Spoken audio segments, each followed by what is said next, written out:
But there's one thing you said, Caryn, which interestingly I have a different perspective on, which is you said, you know, for many of you listening, you're doing jobs that are icky, but you have to do them to pay the bills. I don't believe that. I actually don't believe it.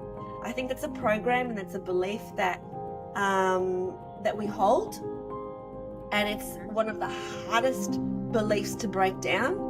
Is like, well, it's okay for you to say that, but I've got to pay my mortgage. But in actual fact, when you let go of the ickiness and you follow the joy and you let go of the stories, the universe will open another door. It always, always, always does. Welcome to Soul Sisters Get Real, the show that goes deep in who we really are and why we are really here. We're your hosts, Caryn from the States. And Eleni from Australia. We've had heartfelt conversations as soul sisters for years, and we're ready to share our truths, stories, and life lessons with you. And to inspire you to connect to your truest essence, which resides deep within your soul. There'll be tears, there'll be laughter, and there'll be no holding back. So sit back, relax, and let's get real about the things that truly matter. Welcome to today's episode, and today is Eleni and I, and we are going to talk about things that make you go icky.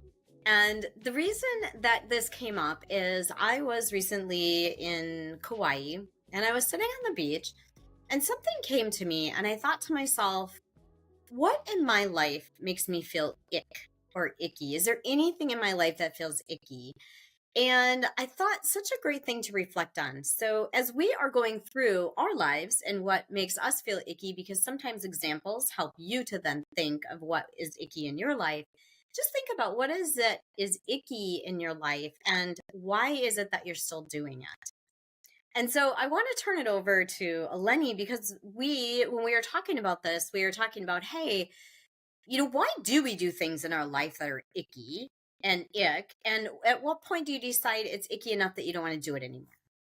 Yeah, I love this topic. When you said, let's talk about, you know, icky, what makes you feel icky? I think this is, first of all, let's talk about the why. Why is it important to identify what makes it feel icky? Because if it feels icky, we are not following our joy. We are not following our path. We are not following what we're here to do because it feels icky, because that's a sign. And so every time we feel some sort of ickiness, which really is a contraction in the body, it means that, you know, it's not aligned. We're not aligned with our purpose, our passion, and what we're here to do. But when we feel expanded and joyful, like when we do this podcast, it actually means that we're following our passion. And so it's interesting that you said, you know, what is it in your life that feels icky at the moment? When you asked me that last time, and I actually said, nothing actually does anymore because I've eliminated everything. But there was a time when a lot of things made me feel icky and I was still doing them. And why was I still doing them? Because of fear. Like, you're still doing them because you think you have to do them.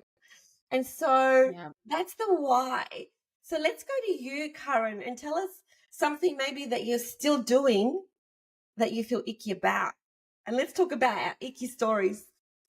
Okay. So I came up with a couple things that are ick in my life. And the one thing that really makes me feel ick is Facebook. Mm-hmm. And the reason I say that is I do Facebook for one reason, and that's because it helps my business, and I'm working to create a following for the book that I'm writing along with my son Josh in heaven. And I know in order to get a publisher, we need a following. So there's that piece of it's business and there's a reason for it. And I am not one of those people that pick up my phone and just want to scroll through Facebook or have nothing else to do. So I want to see Facebook. If I could, I would eliminate Facebook from my life. It makes me feel ick. And yet I still do it. Why do you still do it? Why do you still do it? And that is such a great question. Why do I still do it? I do it because I want well, there's a couple reasons. And it's you know, I love that you asked me that. I do it because there's reasons for me to do it. I do it for my business because I do have Facebook groups for my hypnosis business and Attitude of a Champion, where I mentor and train other hypnotists and hypnotherapists to be sports hypnotists. So I do have those groups. I have a social media manager that manages those. But there is a piece of me that gets to keep an eye on it and make sure things are happening and she's doing what I ask.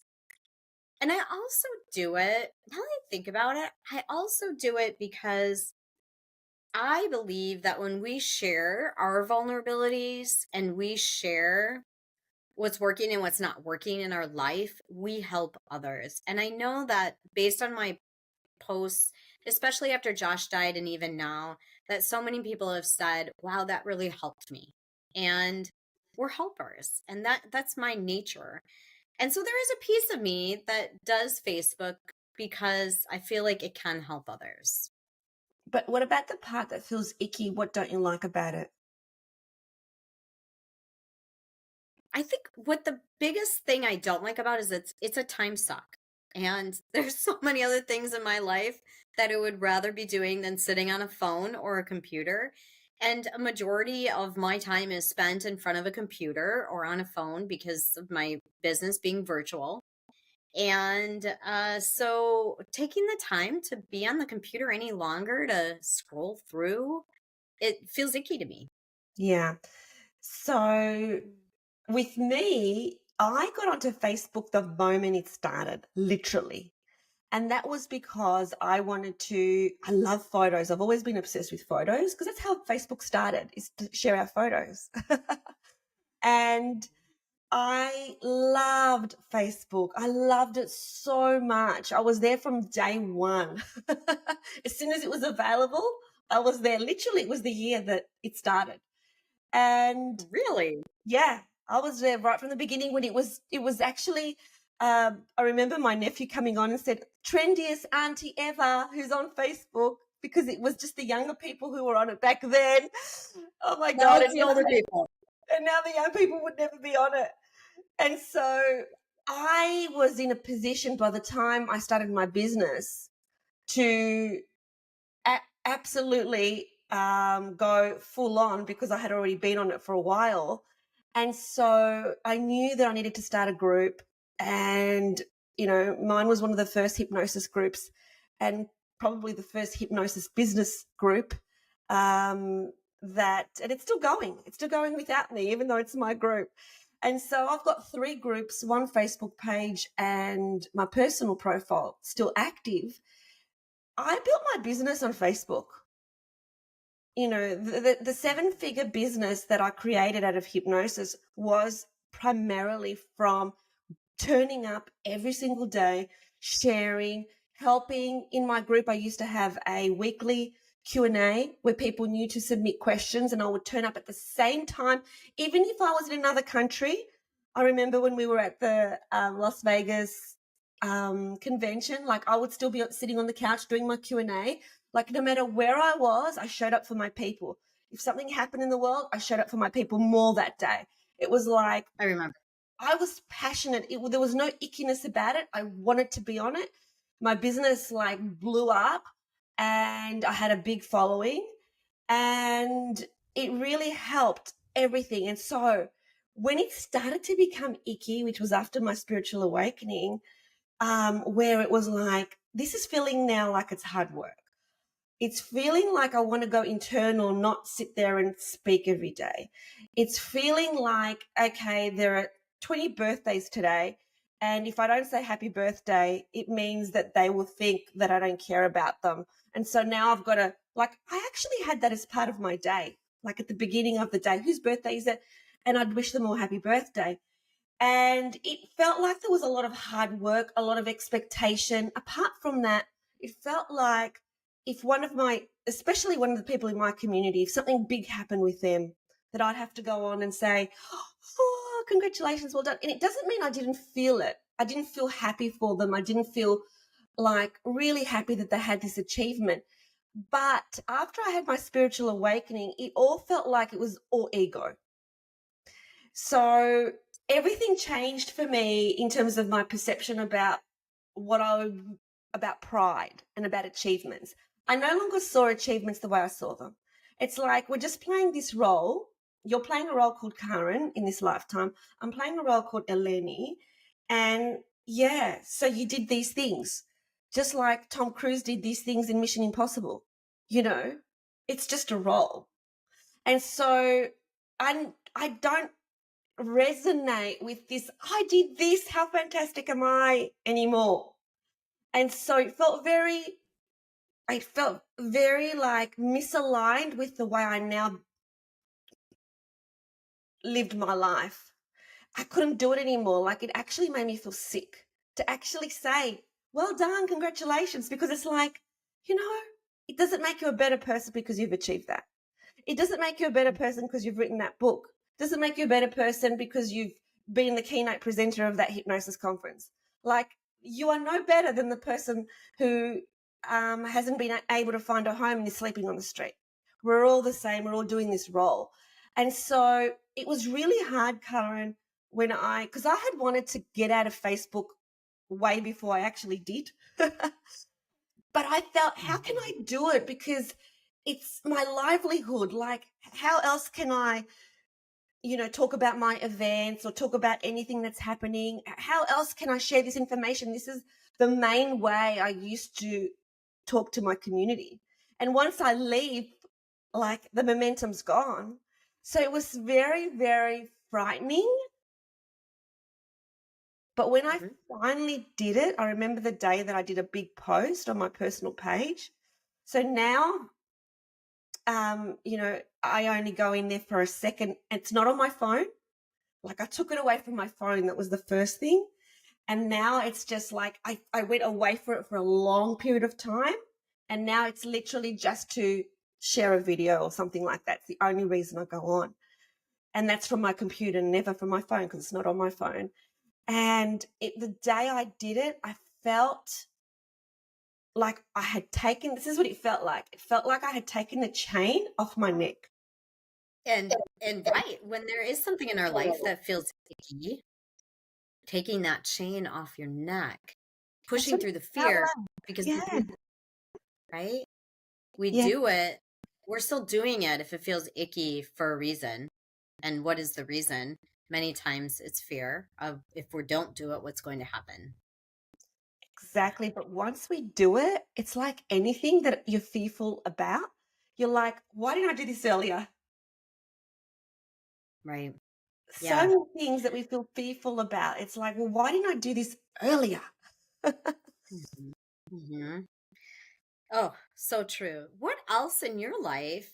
What in your life did you get to a place where it felt ick and you decided to eliminate it? And how did you do that? Yeah, like it became anything to do with hustle. Like, even though the training arm that I had, which was the most amazing training from a therapy and business perspective for hypnotherapists, it started to feel ick because I used to do, these big events over a number of years where I would then upsell to a retreat. And everything I offered was the most incredible value, the most fantastic value. And I knew that and it came from my heart. But there came a point where I just didn't want to do that anymore. I just didn't want to have an event to sell the thing. Like I didn't want to have an event, which I started to detest the sales funnel, which is what I built my business on, which is have an event, which is a low cost event, and give them a lot of value so that they see the value and feel the value, and then sell a retreat at the back of that. It started to make me feel so sick that Caryn, when it was the time to come up and do those half day events, I literally felt sick and I spent the morning in the toilet. Like I would feel physically sick. And even though we used to get amazing, incredible feedback, it meant that if I trained hypnotherapists, they helped other people, and it was all in the direction of helping people, and it was amazing and so valuable. I couldn't handle that marketing technique anymore, which is you pay this amount of money, I give you a whole heap of value. Now you need to pay another whole heap of money to give you more value. It's like, I just don't want to do that anymore. It makes me feel sick. So when I first stopped that, it was a transition. I stopped it because I couldn't show up live anymore. I couldn't do it. And then I had it just run by itself, where it's pre-recorded.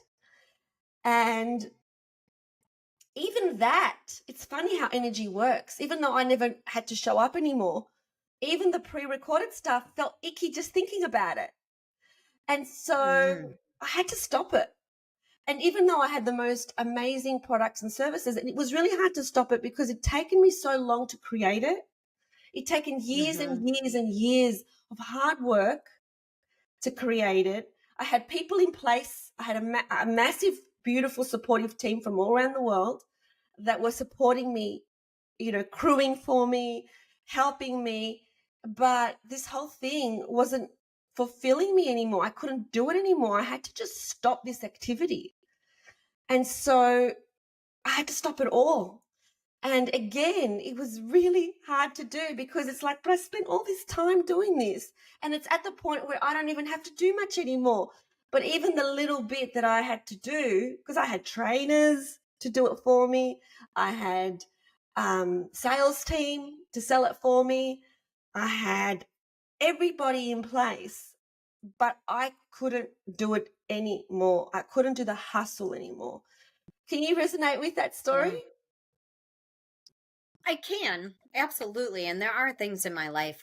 I'm curious because there is a point where, like, if someone has a job and it's ick because we all know that what you spend a majority of your time with should not be ick. And a majority of your time was spent doing that. And when that happens, we're not enjoying most of our life because we're going to ick. There are people that have jobs, they have to hold on to their jobs. Like some of you listening completely understand you need the income, right?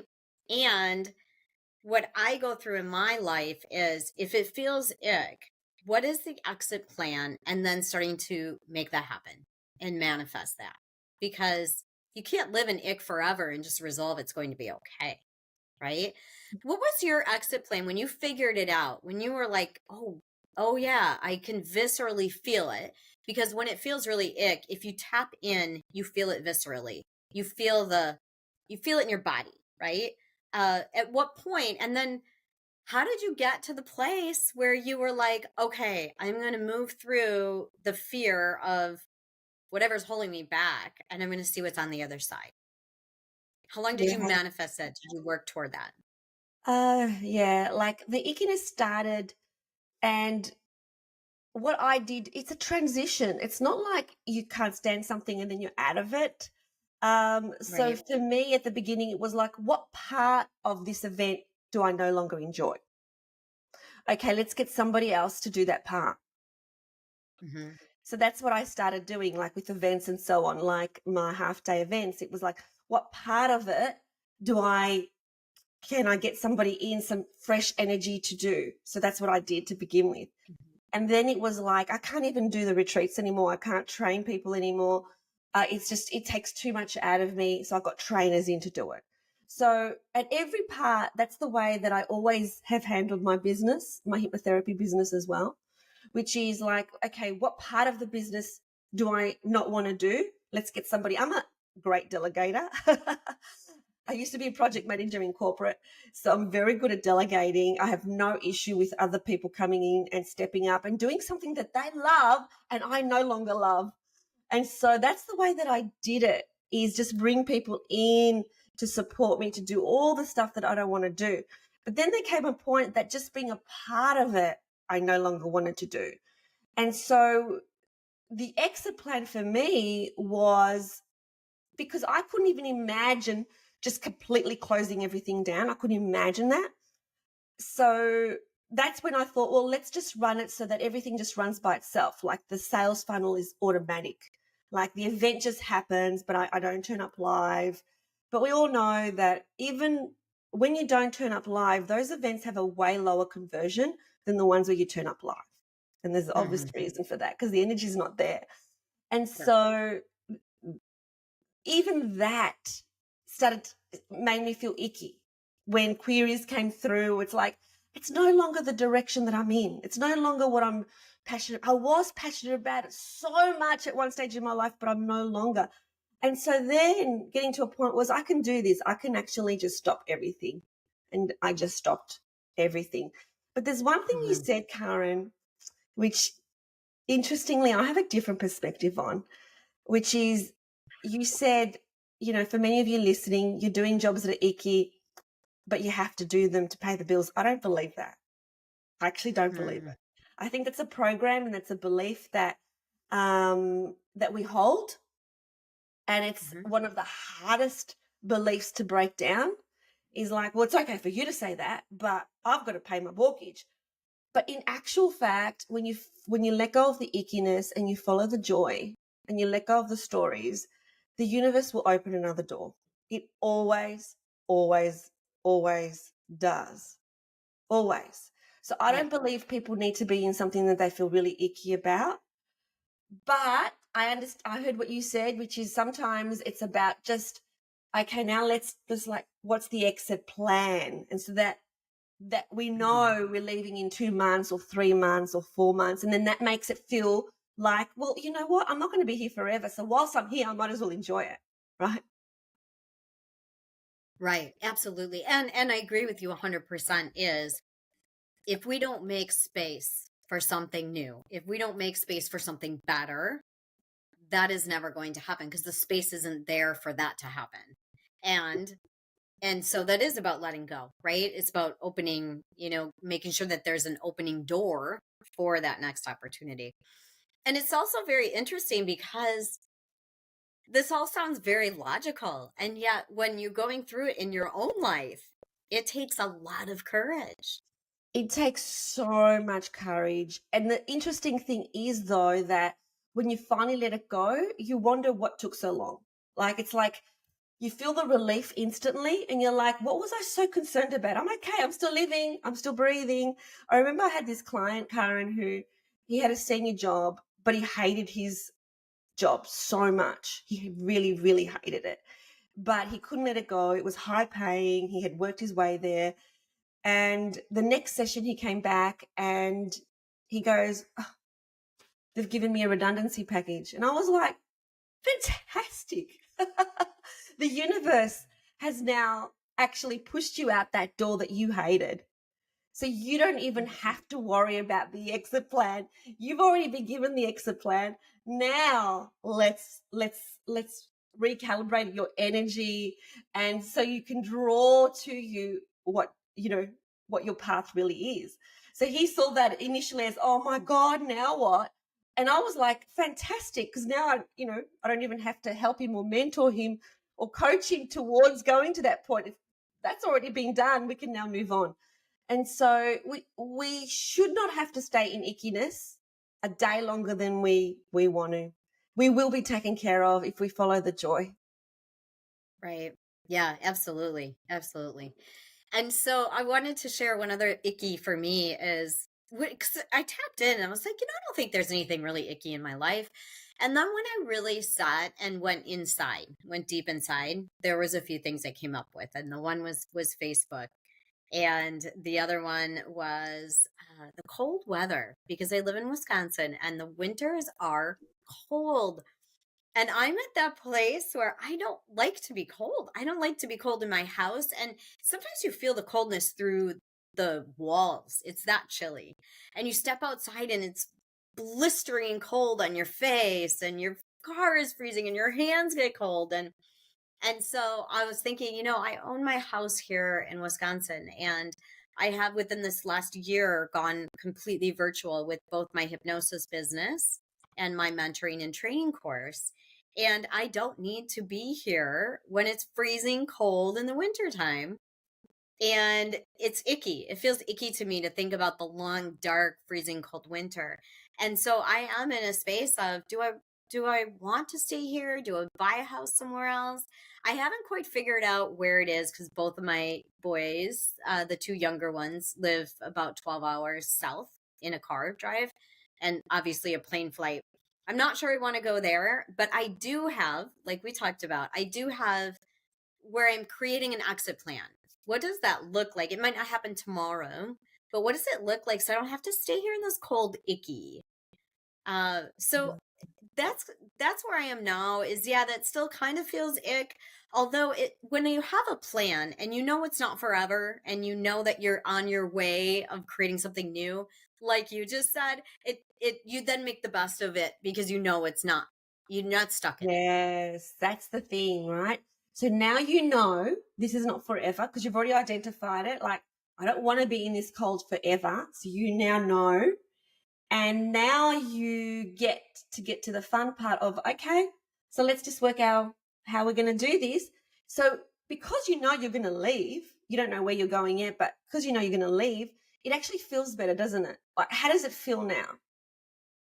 It feels expansive and open because I'm not stuck. Yeah. So it no longer feels icky. So it didn't mean you had to, okay, that's it, I'm out of here. I'm not going to do one more day of ickiness. It was more like, okay, I have now I'm now in a part of my life where I can actually choose to leave. Okay, I've decided I'm leaving. And so whilst I'm here, I might as well enjoy the weather. Like, what is it that about the cold that's actually good? And enjoy this part of your life knowing that you're leaving. Right. Right. Well, it's good. I like it. This is my hometown. So there's that good, right? As I get to appreciate that this is familiar to me. And I do like to go out on the lake. I live on a lake and it freezes up and it's cold, but on the really nice days, it's fun to walk on the lake and look down and see Of the ice and course, there's always magic so in every season. I totally relate with that story because prior to this house, I was in a quite a big house, and with our children moving on and everything, and I had separated from my second husband. It all became really hard to look after because he used to take care of the outside and I would take care of the inside. And I didn't even know anything about gardening. I didn't know how to take care of the pool. I had never pulled up a weed in my life. I just literally avoided that whole thing of I'm just not a green thumb. I don't have a clue. Whereas he used to enjoy the gardening. And then when we separated and I had the whole big house to myself, it was like very, very, very stressful. And when I went away and I would come back, inevitably something would be broken, something would like another pipe to fix. The garden was like, even though I had a gardener regularly that would come and do the garden, it was still like in between stage, really hard to maintain because it was so many trees, so many leaves, so much happening. The leaves would be in the pool. It'd be just like, ugh. And so I would find that I wouldn't be looking forward to coming back home. And that was the feeling that when I realized I can't stay here. So I want to be able to, when I go away, like arrive home and like, oh, I'm home. That's a feeling you Mhm. need to have about your home. And yet I Mhm. was feeling like on the way home in the Uber, every business trip I had or every time I was away, it'd be like, oh, brace yourself. Mhm. And the house has a consciousness. The house, every single thing, it's a living atom in there. The house, believe it or not, no matter how freaky this sounds, that's why it would break down even more because it felt very unloved, very unwanted, and it was time to let it go. So yeah, I made plans to let it go, and now with the property that I live in Adelaide, oh my gosh, like I'm so excited when I land at the airport in Adelaide and I know where I'm going and I open that door and I can smell the smells of the incense. I can see the ocean immediately. And it's like, oh God, I love this place. And that's how it feels. And that's the joy that we need to live in. We don't need to live in ick. We don't need to have the things that we think we need. We don't need, I don't need the big house. I now, I had the big house with the big mortgage. I now have an apartment that I rent. The things we think we need, but the apartment that I rent gives me so much joy. So much joy. So if you are listening, I would love to know what in your life, and Eleni would love to know too, I'm sure, what in your life feels ick. Put it down in the comments. And then after you write it down, like physically write down what in your life feels ick, how is it that you can change your ick to, I love this. Yeah, yeah. And the other point I want to make is that sometimes we sugarcoat things. Like you said, initially you were like, oh, I don't have anything that's ick. And then you went down deep and you found ick. So rather than saying, oh, no, I'm happy with everything, really sit down, close your eyes. And what is it that makes me feel contracted? Maybe it's a relationship. Maybe it's the place you live in. Maybe it's the job that you're doing. Maybe it's a friend that you occasionally catch up with. What is it in your Mm-hmm. life at the moment that makes you feel, ick? Because it doesn't have to be that way. We're not here to live in ick. We're here to live in joy. We're here to live in expansion. We're here to love. We're here to feel so joyful. I remember I went to just recently I went to this ceremony thing where the leader was like giving out these jelly bean babies that were connected. They were like twins. And Mm-hmm. he gave everybody a jelly bean twin. And he said he wanted us to think of somebody that's currently in our life that we no longer wanted to have in our life. And to do this prayer, and then we tear the twin apart. And I honestly, Caryn, I didn't have anyone. I love it. I didn't have anyone. But years ago, I would have had people like, if you're in my life, it's because I want you to be in my life. Like, I really want you to be in my life. Otherwise, why would you be in my life? So I put the Yes. jelly bean twin aside. Everybody else did it, which means that people are spending time in relationships, doing things. And it could be something like social media, that you're spending Mm-hmm. time in an area like Facebook or TikTok where it's like, oh, did I just waste the last 40 minutes scrolling through some ridiculous cat meme? You know. Yep. Right. Right. Interesting because when I'm writing my book, in the beginning, I do say, I just want anyone that's in my life that's in this book, that you are in my life because I choose you to be in my life. You don't have to be in my life. It's because I choose you. In whoever you are, in whatever capacity, it's because I want you here. And that's one of those things that we get to really reflect on. Right? Is are we doing things that we don't want to do for others that are in our lives that we don't want? We don't Beautiful. want them there. Yeah, I love the Yeah. way that you had that in your book. That's just beautiful. Like, I choose you.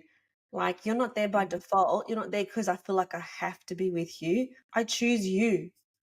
Yeah, so I Mhm. choose you, my soul sister, Caryn Bird. I choose you, my soul sister, Eleni Mitas. Yeah, we definitely choose each other because, I mean, there could have been an opportunity if we didn't want to be with each other to not be with each other. You're from the other side of the world, I'm from Australia, but we still choose to show up every week and, connect in. So, yeah. And if you are listening, it's because we choose you. Nothing happens for by accident or coincidence. If you're listening, it's because we choose you. Yeah. Yeah. And if you're listening, it's because you've chosen us as well, right? No Thank you. accidents, no coincidence. We've chosen each other. So, Yeah. yeah, what a brilliant conversation. I love this topic. And I'm really excited in the future. We're going to have more conversations that are just going to be Caryn and myself. We love having our guests, of course, but we love our conversations so much just with the two of us. And so If this resonated with you, please subscribe, please share it. We love you so much. Thanks for watching. We hope you loved it. And if you did, please like this video and subscribe to the channel. And remember, always connect to your truest essence. And choose love. We'll see you next time.